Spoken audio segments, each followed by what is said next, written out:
Hi, இன்றைக்கி என் கையில் என்ன இருக்குதுன்னு பார்த்தீங்கன்னா, இதுதாங்க நம்ம வீட்டு மஞ்சள் செடி. நல்லா காஞ்சிடுச்சு. 2 தொட்டியில் வச்சுருந்தோமா, அதில் ஒன்று வந்து நல்லா காஞ்சிடுச்சு. அதனால் இன்றைக்கி அதை எடுத்துடலாம். இன்னொன்று பார்த்தீங்கன்னா, இது காஞ்சிக்கிட்டே வருது.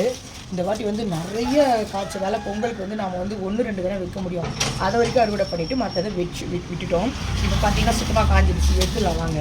இங்கே பாருங்கள் எந்த அளவுக்கு காஞ்சிருக்கு, வளர்ந்துருக்கு பாருங்கள். அப்படியே இது உள்ள நிறைய இருக்கும். இப்போ நம்ம எடுக்கலாமா? ஐயோ அம்மா, மஞ்சள் வாசனை அப்படியே மணக்குது பாருங்க, எப்படி இருக்குன்னு பாருங்க. இதை விட சந்தோஷம் என்ன இருக்கு? 3 செடி வச்சுமா, 3 செடியும் வளர்ந்துச்சுல்ல. பாருங்க 3 கிழங்குப்பா, எவ்வளோ பெருசு இருக்குல்ல. வாவ்,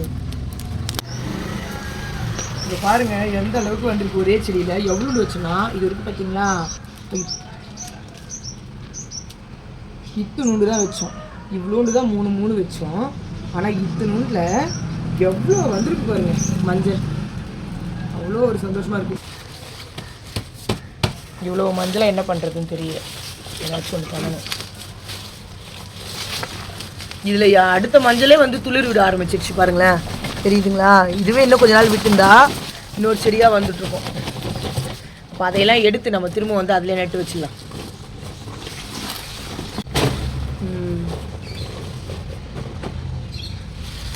இது இன்னும் வாசனை அப்படி இருக்கு, செம்மையாக இருக்குது வாசனை. 3 செடியில் இதில் நிறைய இருக்க மாதிரி இருக்குங்க. இன்னும் இல்லைங்க,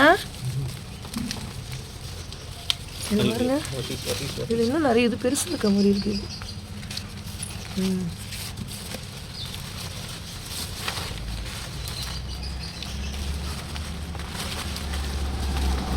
இதெல்லாம் வந்து செடியை வர ஆரம்பிச்சு. திரும்ப இதையே நட்டு வச்சிடலாம்.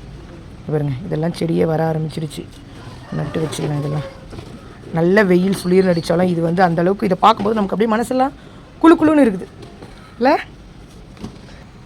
இதுக்கு மேலே நம்ம கையில் வந்து பிடிக்க முடியாது, அந்த அளவுக்கு இருக்குது. அதனால் வந்து இதை மட்டும் கையில் வச்சுக்கோ, மீதியெல்லாம் கீழே இருக்குது. ரொம்ப ஹாப்பியாக இருக்குது. பாய்.